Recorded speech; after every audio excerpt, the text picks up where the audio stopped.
If a leader says, I don't really like going to meetings, they are saying, I don't like leading. Helping business leaders grow themselves, their team, and their profits. This is EntreLeadership. Now, here's your host, Ken Coleman.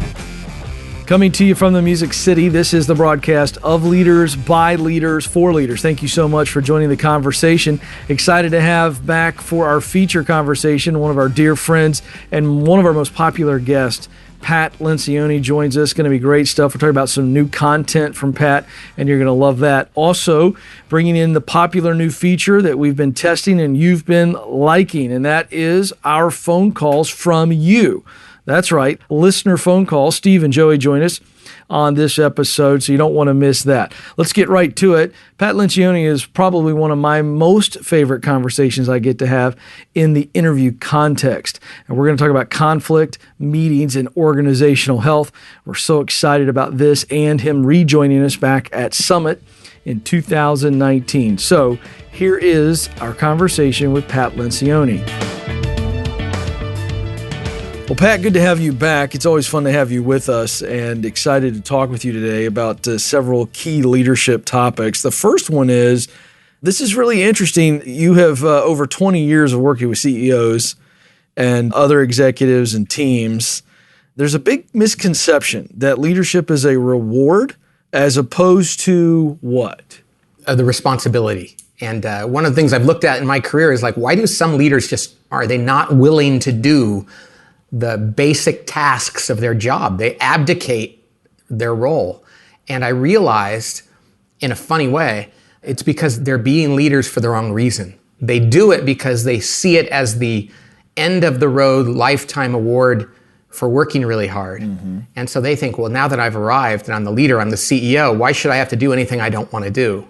Whereas other people realize, oh, now that I'm the CEO or the leader of the organization, now the responsibility and the burden is greater than ever for me to deliver for the good of these other people.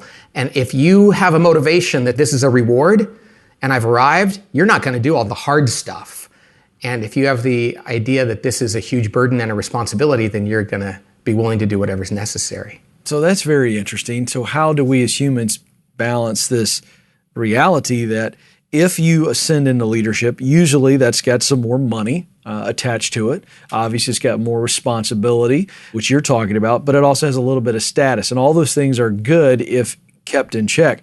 And so how do you make sure that you don't make it about, all right, in order for me to advance financially, in order for me to advance in influence, I got to go higher up the ladder. How do you keep yourself in check when it brings, obviously, some value to it? You know, I think the main thing is, I don't know if we can ask the people who are going through that process. I mean, what I'd like to say is, if you want to be a leader, but you really want to do it because you want to be personally glorified or look like you're successful, don't do it. Right. Like I say, when we give graduation speeches, we shouldn't be telling people, go out and be a leader, go change the world. Because if the reason they want to do that is because they want to be rich, famous, or powerful, then that's a bad reason to be a leader. But what I'd say is, let's stop promoting people. Let's stop allowing people into positions of leadership that is really only about them.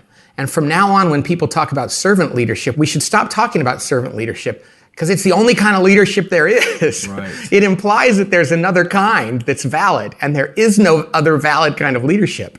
So I think that what we need to do is make it unacceptable for people to be leaders if they think it's about them. And that's in any kind of organization. The way I found out about that is I was sitting in this room that I'm in right now, and just over here to my left was Alan Mulally, the former CEO of Ford, the one who turned around Ford from its darkest days and really turned the organization around. They're struggling a little bit again, but he did an amazing thing. So he was in this room with us for 2 days, and he said to me, Pat, the one thing I disagree with that you teach is that you say that people need to be sacrificial as leaders. He said, I don't see leadership as a sacrifice. I see it as a privilege. And I said, Alan, you're not in Kansas anymore. Most young leaders are not doing it for that reason. They're doing it because they think it's for them. And he said, you're kidding. And I said, oh no, Alan. The days of, I want to be a leader because I want to serve and I realize it's lonely and it's hard. Most of these people in the Silicon Valley, for instance, think it's cool and they want to be famous and they want to be rich. And so the truth is, very few leaders today are doing it for the right reason. And we need to restore the correct reason for wanting to be a leader in the first place. Okay, absolutely. I think that's airtight. But how do we do that? How do our listeners contribute to this worthy cause? Well, if you are a leader, first of all, always check your intentions. Always purify your intentions and don't let yourself get caught up in the status. Remember that if you're not doing the hardest things in your organization and the things that only you as the leader can do, then you're not doing your job. If you see another leader who is abdicating their job, and I'll talk about what those activities are, call them out on it for their sake and for the sake of the organization. Humbly and kindly say, you know something? You have to embrace this part of your job. Otherwise, I'm not sure why you want to be a leader. We have to take that risk if we want our organizations to be healthy and successful and we want our employees to be well led. And those activities, Ken, are you've got to take an interest in meetings and making them great. You can't say, I hate meetings and I don't like to go to them and I'll let somebody else handle them. No, the leader of an organization has to be the chief meeting officer. They have to be the person that makes meetings great, intense, good conflict, and driving toward the right outcomes. The other thing is you have to manage people. Too many CEOs say, I don't want to manage people anymore. You know, I hire adults and I shouldn't have to manage them. The CEO, more than anyone in an organization, has to manage his or her direct reports, or no one else in the organization is going to do that well. Another one is you have to repeat yourself constantly. Like I say, the CEO is also the CRO, the chief reminding officer. And if they're not constantly repeating themselves, if they get tired of that and say, you know, I'm bored with that message, the people in the organization are not going to hear it. The other thing is they have to confront people and have difficult conversations. They have to really be into messy conversations. And if they avoid them, like so many leaders I meet do, and say, oh, I don't want to get into that, I don't have the time and the energy for that, then nobody else will. If leaders aren't willing to do those messy things, they shouldn't be leaders in the first place. Wow, there's so much here. Okay, so you know, Pat, we've had so many of these conversations. Let's go back through these because you did a beautiful job setting those up. Okay, interest in meeting. So you wrote a great book called Death by Meeting, where you address a lot of things, I'm sure, around this. But I want you to take us right there. Okay, so we've got a CEO, we've got leaders that are listening in here, and they're going, what? What does that mean, Pat? Tell me specifically, how am I supposed to take an interest? And then once I'm taking an interest, what captain role am I playing in these meetings? Well, one of the things we've just discovered, Ken, it sounds weird to say we've discovered it because you said I wrote a book about this. Meetings are even more important than we had ever thought. If a leader does not have great meetings, he or she is not an effective leader. The most important moment in a leader's day, week, month is when they're leading people in meetings. Because if you think about it, what is leadership? Where does it occur? Is it walking down the hall and saying inspiring things? Is it giving a speech at a conference or something like that? Those are anomalies. Most of leadership is when you're sitting with your team in a room and either holding them accountable, challenging them around decisions, being vulnerable, making difficult decisions, and moving the organization forward. And if a leader says, I don't really like going to meetings, they are saying, I don't like leading. And what that means is if their meetings are boring, that's on them. If their meetings are unfocused and they wander, that's on them. If nobody is really engaging and pushing on each other in a meeting, that's on them. If they're not driving to closure and clarity, that's on them. And so what leaders have to do is say, this is my number one job, and I have to learn everything I can about how to make this meeting focused, compelling, honest, and driving to closure. And so it really is about saying, this is my job. If you're a surgeon, you better be reading books about how to do surgery well.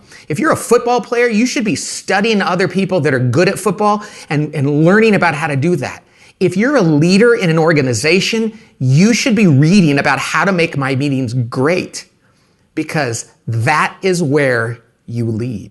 I can't emphasize that enough, Ken. Yeah, I agree. So let's stay here for a minute. So what would you say to somebody, let's just say they're sitting here with us and they go, Pat, okay, you're stepping all over my toes. My meetings are all over the place. I I can't even describe the last 5 meetings we had because maybe I was half asleep. I was just there. I contributed a little bit. They're admitting, okay, my meetings, I'm not doing a good job leading them at all. How do they start? Those little attributes that you just listed out, do they look at that and go, okay, I got to make sure every meeting's got a little bit of that? Is that how they start? Here's what they have to realize first, Ken, and that is this. You can't have meeting stew. Meeting stew is when we take every different kind of meeting and throw it in the same one and wonder why it doesn't turn out good. Yes. They have to realize there's actually 4 different reasons for having a meeting, and you have to separate these.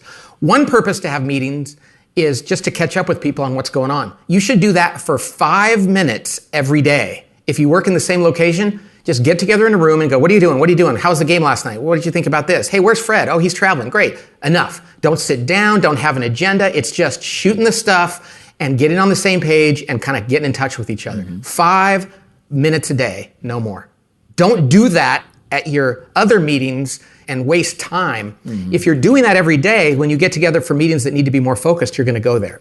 The second kind is to move the ball forward, if you will. It's to make tactical decisions to keep moving the ball down the field, using a football analogy. This is what we call a weekly staff meeting. You and your leadership team are getting together saying, how are we doing? What's going on right now? What do we need to be doing this week to make sure that things are getting better? You're not there to go over administrative details. That's what you do for 5 minutes a day. You're not there to talk about the strategy and whether or not it should be changed or what's going on in the industry and all these other things. That's for a different meeting. Have a focused, tactical meeting that's all about the priorities we have, how are we doing against those priorities, and what adjustments do we need to make this week, okay?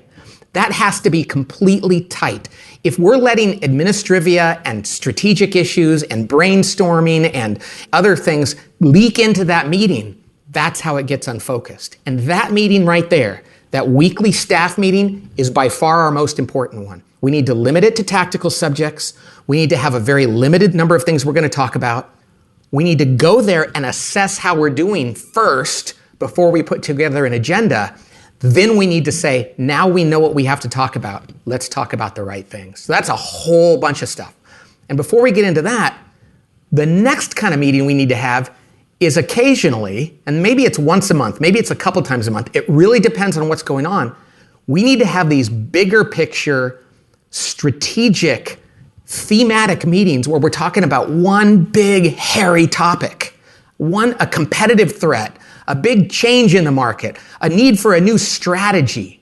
Instead of talking about that for 15 minutes during our weekly meetings, we need to go off, create enough space, a couple hours, to roll up our sleeves, do a little bit of pre-reading and research, and come to that meeting ready to have wonderful arguments and brainstorm and push on each other and solve that problem.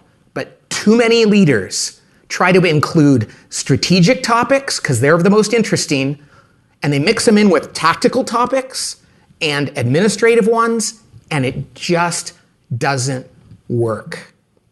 And then there's the fourth kind of meeting we need to have. And that is sometimes we need to step back and breathe and just check in. Are we doing the right things as a team? Is the culture right? This is something we probably have to do once a quarter. We have to get out of the office, go across the street to a hotel, get a room for 4 hours and sit there as a team and just take a breath and evaluate. Now, everybody's like, man, that sounds like a lot of meetings. First of all, if you do those meetings correctly, every one of them will be enjoyable, compelling, and productive. Nobody will complain about them. What they complain about is mixing it all up together and wondering if anything is really getting done. Secondly, if you have all of those meetings, it's going to add up to about 15% of your time. Now, if a leader complains about spending 15% of his or her time with his or her team in working meetings getting things done, then I think they've probably lost sight of what their job is about. So that's a long conversation. But if we don't separate out those 4 different kinds of reasons for getting together in meetings, it's never going to work. Now, I'm looking at all the notes that we took as we talked with your team ahead of time, and I've listened to what you've said so far. You laid out beautifully the 4 types of meetings we need to have, but again, even if we're strategic to have those meetings, if the meetings aren't run well, they're going to be a big waste of time. That's the big takeaway. So let me ask you this. It seems like I'm just paring down some of the things that you've said. It seems like meetings need to be focused and then they need to be fun. Can we say that? Focused and fun? Yeah, absolutely. Right. But fun is fun in terms of like a movie being fun to watch because it's actually compelling. Right. And there's tension. Yeah. Not fun because nobody really cares and they're just blowing it off. Right. Yeah. I would say engaging even more than fun. Right. Yeah. And so the idea there is that people aren't nodding off. They're like, you're keeping my attention. Because sometimes we think entertaining is popcorn and silliness. No, entertaining means engaged. I'm engaged. You've entertained my mind. My mind is not wandering. I'm locked in. At the end of a meeting, you should be tired. You should feel a sense of accomplishment, but you should feel a sense of exhaustion because you've put your mind and your heart out there and you've taken risks and you've been vulnerable and you've focused on things and you've been frustrated and you've communicated that and you've received that. This idea that meetings should begin on time, end on time, and nobody should ever get upset or emotionally challenged is part of the problem. Okay, so now that's an interesting point, Pat. So it's not about being focused in the 60 minutes. If you have 60 minutes allotted, you don't care if it's 70 minutes as long as it's focused, as long as the conversation and what's happening is happening. It's such a weird thing. It's like, why in the world would we take the number one job we have, the number one moment in an organization, and limit it in some way so that we can go do email or go to a less important meeting? That's right. I mean, think about it. That's what we do. It's like my wife and I saying, okay, honey, we're going to go on a date every week. And this is really important because, our relationship is important to our children and our family. But let's just make sure that it starts on time, that it doesn't go a minute over, and that we don't really get into anything very, very uncomfortable. Yes. Exactly. I mean, that's ridiculous. And that's what we do in the corporate setting and in organizations. It's so true. You could be having tremendous momentum in the 58th minute, and then everything winds down because everybody's going, oh, we got to be out of this room because somebody else is coming in 2 minutes. So what are you going to go do that's more important than this? I mean, that's the question that needs to be asked. What is it that you want to get out of here for that you have going on? Which is why I say when an executive team has their weekly meeting, don't schedule anything for the hour after it. Right. It might need to keep going, or you might need to go sit down and follow up on something. That's the most important thing you do. If you were to ask most leaders, they would probably say it's their least favorite and therefore becomes their least important priority. It becomes like corporate penance. It's just something we have to do. Let's run time off the clock so we can get back and do real work. That's a huge indication that you have problems in your organization, that you're not close to reaching your potential. Okay, let's just, for fun, let's say that you could become Invisible Pat and you could zap yourself into corporate meetings, small business meetings all around the country, just randomly, and then give us a report later. What are you looking for? What do you want to see in a really important meeting with leaders? I want to see that whatever they're talking about in the meeting, everybody around the table is glad they're talking about it.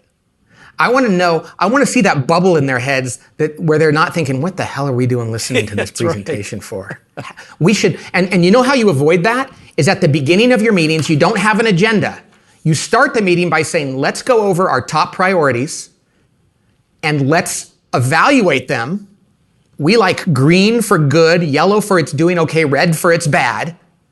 And let's make sure that we're choosing the topics we're going to talk about during the rest of the meeting based on our evaluation of what's going on. Just because people want to talk about green things doesn't mean we should. We're probably going to spend most of our time talking about things that are red or yellow because that's what we need to do to make sure that everything is trending well. So what I would say is I don't want to see an agenda that somebody came up with beforehand. That's a sign of a bad meeting. I don't want to see people sighing in frustration that we're listening to a 25-minute presentation that's taking away time from other things. I don't want to see anybody checking their devices or looking at the clock or checking out of the meeting. I want to see them sitting on the edge of their seat and engaged. I don't want to see a meeting go by where nobody gets frustrated, not at each other necessarily, but that could be, but around an issue. I want to see them have angst, Hold on, I want to interrupt there. I know where you're going, but I want to stay here because this is something that you like to promote this when you can. And there's a reason for this. And it's not because you like stirring the pot to watch people get angry, but there is something there. You're looking for some passion, let's wrestle here. You like to see people wrestle. Why? Because it means that they're taking it seriously and they're aware of the fact that things could change. Let's look at as a football analogy. You and I always do that. Your dad was a football coach, wasn't he? No, but you and I just love sports. We're just maniacs. Yes. Oh, you talked about the lessons your dad taught you in athletics about working hard. Oh, yes. So he was your coach. That's right. Personal coach. So at halftime of a game, the coaches should be like, okay, even if you're up by 2 touchdowns, you should be going, what do we need to do to make sure that we continue this and we're aware of other things going on? If you go in there and you're just like, hey, things are going great, this is fantastic, that is a sign that you're going to get surprised in the second half. Mm-hmm. And every company should be appropriately concerned about, are we still on our game? That staff meeting is like, you go in at halftime. If we compared meetings to football games, we would say that the huddle is the 5 minutes a day where you get together and you just say, how are things going? Mm-hmm. Okay? And my friend Vern Harnish, who has an organization, Gazelle, some really good stuff, he talks about the daily huddle, which is just a short meeting. Halftime is where you go in and you go, okay, how are things going? What tactical decisions do we have to make? What adjustments do we have to make so that the second half is a good one? What you talk about after the game is over, when you go to practice, that's your strategic meeting. It's like, hey, what should we change? Should we insert some new plays for the new opponent coming up? Do we need to trade for another player or bring somebody up off the practice squad? That's a strategic decision. Mm-hmm. That's fun. And then in the off season, that is your quarterly offsite where you say, how are things going? What we too often do is we don't really have a good weekly meeting where we're looking at things and saying, what do we need to be angsting about so that this week is better than last week? Just like a team, what should we be angsting about so that the second half is better than the first half? If we're too complacent, things just don't go well. Now, I've got to ask you this because you have I know your personality type. Uh-oh. It leans much closer to mine. And so I know this, that when I'm in a meeting and I'm fired up about something, I mean, it's just all over me. And yet there are other personality types that they go, whoa, what's happening? Is he really, what, oh, whoa. You know what I'm saying? I mean, this is just the reality. So you're saying, hey, yes, we don't want to be mad at each other. We don't want to be frustrated at each other. However, when you get in a meeting like that, if we're being honest, Pat, and you're promoting this idea, how does the leader make sure, and how does each individual member in that maybe executive meeting go, okay, we're going to start going this route and we're not going to be disrespectful, obviously, but we are going to wrestle, we're going to debate some ideas and not take it personal. I just think it's important that you address that because you do have different personality types who take this stuff differently. Yeah. Well, first of all of this is predicated on the fact that you have a team that trusts each other. What I mean is they're capable of being vulnerable with each other, and therefore conflict is never taken as an attempt to make me feel bad. Everyone knows that they'll admit when they're wrong or they'll apologize if they go over the line. So you have to have that trust. If you have a group of executives that don't trust each other and you go to a meeting and say, I want you guys to really push each other, they're going to go, well, I'm going to push because I want to get my way and I want it to benefit me over the team. So this really does rely on the fact that people are trusting each other and they understand that conflict is the pursuit of truth and the best possible answer. Now, having said that, I'm Italian and Irish and an ENFP. So I'm pretty emotional. Right. Now, I will say this, not everybody needs to be that way, but let me tell you what, the leader, regardless if it's his or her natural type, the leader should be leading the way on energy and enthusiasm and commitment to what you're talking about. And here's the thing. Even if you push people outside of their comfort zone, because I do that a lot at meetings, and after every meeting I have, Ken, just about every meeting I have, I turn to my staff afterward and I go, I hope I wasn't rude. And they're like, no, not at all. We need this. And I realize that I have to be a little uncomfortable in pushing people. And if I'm not willing to push myself out of my comfort zone as a leader, they're not going to come out of their comfort zones as the people running the organization. And here's what it came out to. And I was explaining this to my 12-year-old son the other day. To be a great leader, I don't know who said this, you have to be slightly unreasonable. I love that quote. In other words, if you're reasonable about everything, you're never going to push people beyond what they can do. And I sat down with my 12-year-old and I said, I'm your dad and I love you, but I have to be a little bit I have to push you a little further than you want to, because if I only push you where you're comfortable and I never make you get a little bit frustrated in the moment, I'm probably not getting you to stretch. And he gets that. He gets that. Even though in the moment it might be a little uncomfortable, We all look back at our parents who made us do that and we say, thank you. Thank God they did that. And in meetings, as the CEO of my company, I have to push people a little harder than they'd probably want to when they came to the meeting. And they always say afterward, that was a great meeting. I'm really glad we did that. I feel like we got a lot done. That was a little uncomfortable at times, but I'm glad. Because I'm always feeling like, are you sure I wasn't a jerk? And they're like, no, you have to quit saying that. I always think I was a jerk at meetings. Yeah. Another thing I like to say, Ken, is that to be a great leader, sometimes you have to be what we call a little J jerk with a small J. That just means you're a little bit difficult. Not a big J jerk where you're an ass and you're disrespectful, but you have to be a little bit like, I'm going to push you where you don't want to go. Anyway, that's a long explanation, but it's one I say that with lots of passion and repetition because I want leaders to realize if you're never going up to that line or stepping over it, you're not leading the way you need to. We've talked about this with you before, but it bears repeating because it is in fact your content on how important it is for leaders to repeat themselves. And I can just hear people, Pat, going, all right, Pat, seriously? Enough. Because they're adults for crying out loud. Like I do that at home.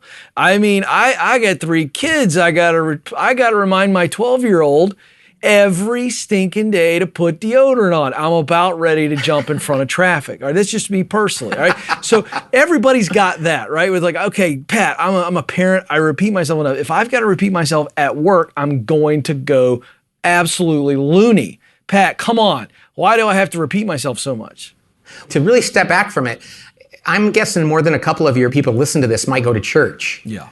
And I'm a follower of Jesus Christ, and he repeated himself all the time. You have to do it in different ways. It's not about making the message new in terms of changing it all the time. It's about helping people realize that we lose our way. And if our kids lose our way and we lose our way in life, our employees also get distracted. Alan Mulally, the CEO of Ford, he talked about how over-communication was so important. And so many executives I work with hate over-communicating because they're afraid that, one, they're going to insult their audience, like, well, they already heard it, I said it once. They're like that husband whose wife says, why don't you ever tell me you love me? And the husband says, I don't know. I told you when we got married, I'll let you know if it changes. We assume that people, they listen intellectually, but there's an emotional listening too. And we need to reinforce things. So Alan Mulally got together at Ford and said, okay, we're going to turn the company around. And he put together a very simple plan. He could put it on a single little card, like a business card. And he said, this is how we're going to turn the company around. And so the Wall Street Journal invited him there, and he presented that to them. And they thought, okay, this is great. A year later, he had already begun to turn the company around. And they brought him back in for an interview, and they said, okay, what do you got for us? And he pulled out that card. And they said, well, yeah, we saw that last year. What do you have? Give us something new. And he goes, no. He goes, this is the plan. And they go, yeah, but we already covered that. He goes, I'm not talking about something else. See, his job isn't to entertain people or himself. His job isn't to prove that he's smart and constantly come up with a new idea. We drive our employees crazy when we think we have to come up with a brand new idea every time we communicate. His job was to constantly keep people focused on the simple things that was going to turn that organization around. And if you talk to any great football coach or basketball coach or leader of any kind, their people will be able to lovingly do a fantastic impression of them because they know what they're going to say. And though that sounds painful, it's no different than being a parent. You know, Ken, I don't think you're frustrated by the fact that your kids might say, you know, my dad keeps telling me that drugs are bad for me and pornography and that I should really, you know, be a kind person and say my prayers. I don't care if my kids think I repeat that a lot. If they remember it and they know I mean it and it sticks with them, then I may not be the world's most clever and entertaining parent, but I'm going to make sure they have the best chance in life to be successful. And our job as leaders is to give our people and our companies the best chance to be successful, even if it means we have to say things 7 times before we know they believe it. It's true. I'm so emboldened. I get to tell my 12-year-old tonight. I talked to my pal Pat, and I know you're sick of me telling you to put your deodorant on, but one of these days it's going to click on your own, and here's the win, son. You're not going to stink. It's just huge, folks. Always learning here. Always learning. Ken, I heard a great story from a guy who's in the faith world, and he talked about how leaders need to do things that are hard for the people that they lead sometimes. That's right. And in the moment, they're not going to love it. And he talked about he was taking his family when they were young. He had 3 kids at the time. He has more now. To a baseball game, and they were crossing a busy street across from the stadium in Pittsburgh. And he grabbed his daughter by the arm, and they were going across the street, and a guy ran a red light. And the daughter let go of his hand and pushed herself away and was in danger. And he grabbed her really hard and pulled her back so the truck wouldn't hurt her. And so they got to the other side of the street. And after the mom stopped yelling expletives at the truck driver, the girl started crying and said, "Daddy, you hurt me." Yeah. And he said, "Honey, I saved your life." And he goes, "No, she said, you hurt me," and ran to the mom. And it wasn't until the 4th inning that she came back to her dad and crawled up in his lap. And then she said, "It's still red here, Daddy." Right. The point of the matter is, if we love people, we have to do things that are hard for them. Yeah. Because we're more interested in their well-being and the organization's well-being than our own popularity in the moment. That is so easy to say and so hard to do. Yeah, it really is. It really is. Well, good stuff as always. Pat, before I let you go, I'd love to ask you, what are you working on that you can tell us about? What's coming up from the table group or from your mind? Yeah, well, we are refocusing our company on the bigger picture of why we started. I started this company because we really want to make work fulfilling. And that goes right along with making an organization fantastic and effective. And we're going to embrace that a little bit more. We're going to retell that story, that this is about giving people dignity in their work and helping their organizations be successful and serving their customers. And so we're going to re-embrace that. We're having a big conference. It's sold out already. I can't believe it. In January to kind of celebrate this. It's called the Unconference. And we're bringing together 800 CEOs, consultants, employees, managers to talk about how they've done that in their organizations. We're rebranding and redoing our website. I'm writing a book on leadership, and I'm also writing a book for churches about how to make a church extraordinary. We're launching a new education program through Santa Clara University that's going to allow executives to go online and do a badge program to learn about organizational health. We have a lot going on right now. Yes, you do. And you know that we are here at EntreLeadership and Ramsey Solutions. We're big friends, and we love what you're doing. You've done so much for us, and we're going to always be here to let people know what you're doing because it's worthy of them knowing about it. Hey, get this, Ken. I was at the department store late last night with my son who's going to homecoming, so I had to get him pants and blah, blah, blah. And I saw another parent doing the same thing, and she said, "Hey, I went to see Dave Ramsey in the city last night in San Francisco, and it was so great." And I was like, he didn't tell me he was in town. I guess that's the first time he's done a session in San Francisco. That's right. And if I'd known that, I'd have gone there so I could have heckled him. That's but anyway, exactly right. It's fun to hear other people learning from Ramsey Solutions. That's and right. It's when I see Dave, it's an honor to be a part of that. I'm going to tell him that you're offended that he didn't give you a shout out when he was in town. Yeah, but I understand. I think that was the first time we've ever done any live event in San Francisco, and that was our Smart Money event. So yeah, fun stuff there. That's great. Well, we'll be with you soon, and we always love being with you. But Pat, thanks again for hanging out with us. We're always better for talking with you, and we appreciate you greatly. Thanks, Ken. God bless.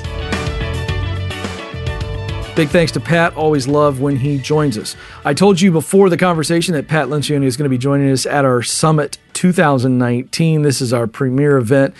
April the 28th through May the 1st, 2019 at the Grand Hyatt in San Diego. Our speakers, Dave Ramsey, Chris Hogan, Pat Lencioni, Sarah Blakely, Jesse Itzler, Simon Sinek, Peyton Manning, Carrie Lorenz, Marcus Buckingham, Dr. Henry Cloud, and yours truly going to be giving a talk. This is our most exciting event. I just got to tell you, I absolutely love it. It's just a huge event. It's the largest attended event that we have. And it's like the Super Bowl of leadership. You can get your tickets at EntreLeadership.com/summit. That's EntreLeadership.com/summit. It's going to be great. And who doesn't want to go to San Diego and get better? All right, folks, we're excited about this new feature where we take your phone calls. And always fun when Daniel Tardy, my good friend and our Senior VP of Business and Leadership, the guy who has led EntreLeadership from the ground up, joins us. He knows how to answer the questions. He knows the playbook well, and we're having a great time with this. So as you enjoy these phone calls and learn alongside our callers, know that we are here for you. Give us a call, and we'll help you out. Joey, you are on the EntreLeadership program with Daniel Tardy and Ken Coleman. How are you? Good, thanks. Good. How can we help today? So I got a guy that I brought on board, I think it's been around a year, 18 months ago. And first, let me say it was my mistake in a hiring process in that I hired him from a competitor, so I really wasn't able to check his references, so to speak. But he kind of sold me that he was much better than he is. I needed him, and I planned on moving into more of a management role. But anyway, he's not living up to – he's capable of doing a job, just not the job that I hired him for. And so I feel like he's overpaid for, as compared to his peers. So what's the challenge? Well, I would like to reduce his salary. I know that won't go over well with him. And he's the type that I suspect would, if I just said I'm lowering your salary, I suppose he'd probably quit or. Well, are you changing his responsibilities? Are you changing his role? No, it's be essentially the same role. I'd hope to work him into more of a manager position. But it's just not going to happen. He's not capable. So does he have people at his level that are making the cut? Like, do you know your expectations are reasonable based on what other people are doing? Same role. So I'm confused on why you would lower your standard if you know people are capable of doing the thing that you're expecting him to do. Let me ask you this, Joey. You're asking, should you lower his salary, his compensation package, based on the fact that you hired him in at one level thinking he would go into management, but he's not management material. So now you want to lower his comp package to be equal to the others that are in the similar role?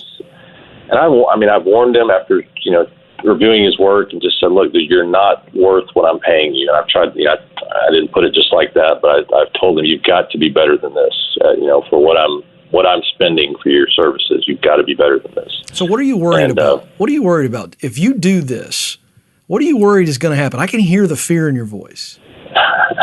Well, if he resigns, fine, I guess. I need the manpower, but I've had a gal accept an offer today, so maybe that's but Joey, hang on, man. You don't want a guy hanging on your team that's like, fine, I guess. If he stays, if he goes, no big deal. I mean, we want somebody in that seat who's fired up and driving your company forward, right? Yeah, exactly. And it doesn't sound like that's who this guy is.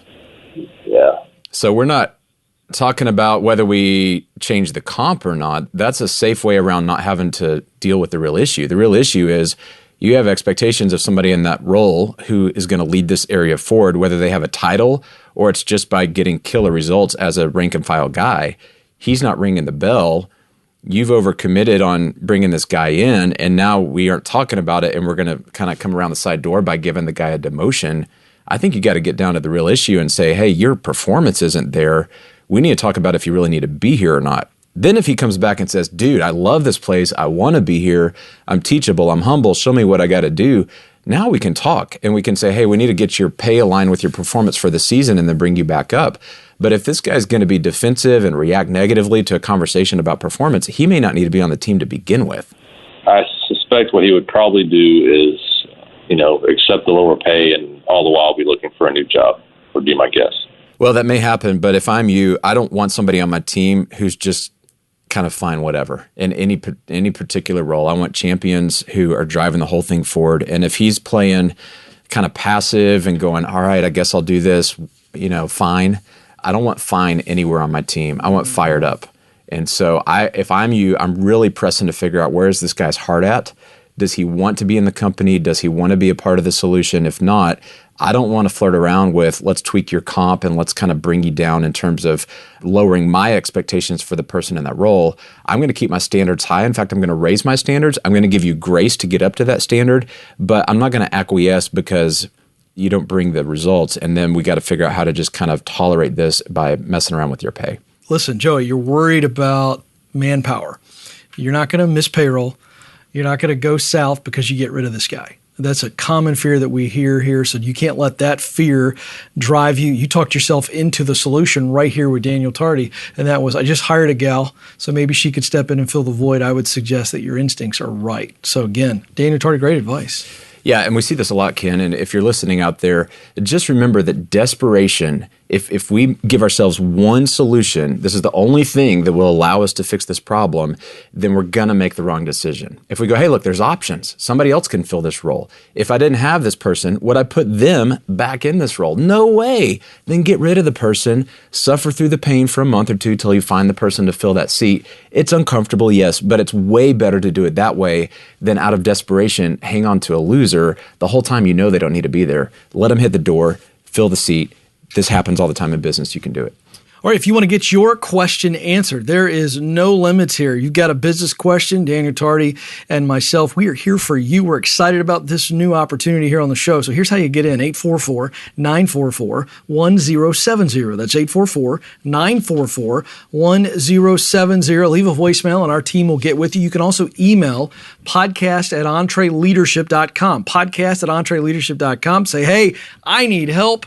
I need the poobah. That's what I call Daniel Tardy. He can give you the answer as if Dave Ramsey were giving it to you himself. So we're excited about that. And we're also excited that Steve is on the line in Wisconsin. Steve, you're on with Daniel Tardy and Ken Coleman. Hey, guys. How's it going? Hey, Steve. How can we help today? Well, what practical steps should be taken with legacy reps who may not be fully on board with the new direction or initiative or even the vision of where the company is going? Let me clarify. Legacy reps is, you're talking sales advisors who have been with the company for a while? Correct, yeah. 5+ years. How big is the total sales team? We have 16. Okay. And how many fall into this category of legacy reps? I would say 10 or 11 of them would fall into that category. Mm-hmm. So what I hear this all the time with sales teams, so I'm projecting a little bit. Correct me if I'm off, but I'm going to try to read your mail a little bit. New direction, company needs to drive some new initiatives forward. Better for the company, but maybe a little bit more challenging for the guys that cut their teeth there. And you get into a whole slew of issues of the comp and how we get paid or how easy it used to be. Now we're having to hustle a little bit more, or the expectations are changing. And you got some people that are digging in their heels, not wanting to get on board. Is that kind of the situation? You're in my head. Yeah. Okay. All right. Well, I've been in your shoes, so that's why I can get in your head. We've dealt with this, and the next question I have is, how good is your relationship with these 10 players? You personally, how many of them can you take to lunch and just have a heart-to-heart conversation in terms of you have a relationship with those players? I would say that that's one of the strongest areas that I have with them. I can give them direction. I can show them how to do it, that type of thing. But really the rapport and the trust, I have a very strong relationship with these 10 reps for sure. Good. You obviously don't want to just fire them for multiple reasons. One, you want to honor the fact that they've been loyal and they've helped bring this place to where it is. Two, you're cutting out a huge part of your production. I mean, they represent a lot of business coming in the door. We want to be wise and make sure they continue to produce for us. But you're raising the standard, and at some point, if they're not on board, you're going to have this whole issue where you're sanctioning incompetence at that point. We talk about that in EntreLeadership. And so that's demoralizing to the rest of the team. It's demoralizing to you as the leader who's trying to take this thing somewhere. So my advice would be approach this with caution and do it delicately and do it through these great relationships that you have. If you will take them to lunch and say, look, I need your help. We have a new vision. We are doing this. We are going this direction. I need you to be on board. You're not on board right now. Why are you not on board, Joey? Well, because my commission thing and blah, blah, blah. And hear Joey out. Let Joey vent a little bit. Let him get all his concerns on the table and take them all to lunch over a period of a couple weeks. Hear their concerns. And they may have some legitimate things you haven't considered. And you go, oh, we can flex on that. That's not a big deal.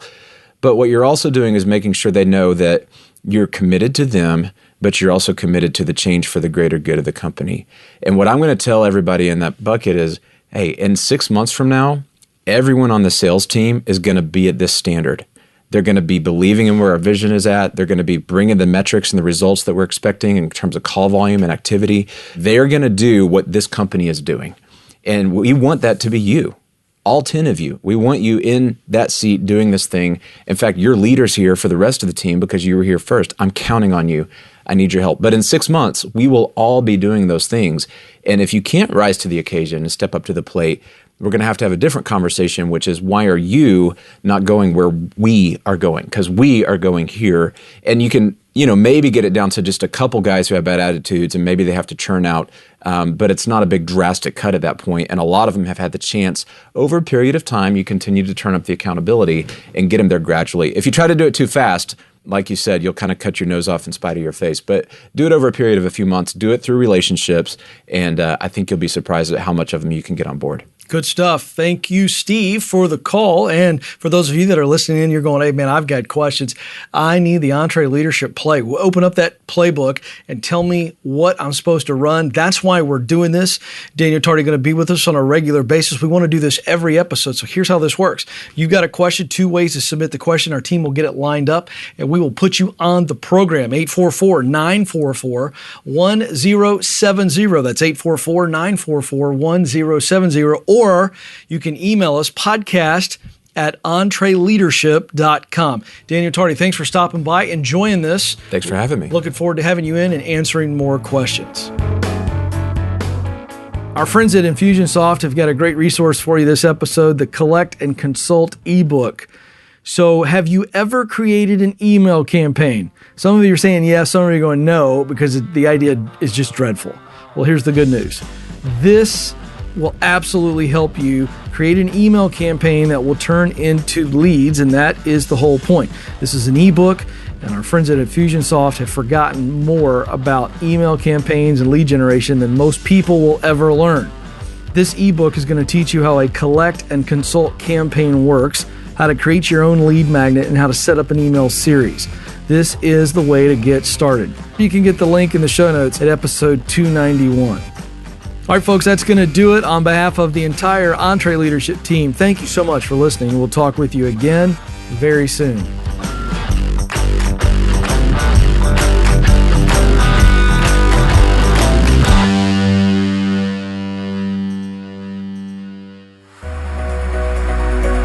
Hey, folks, I want to make you aware that we have other great podcasts from Ramsey Solutions.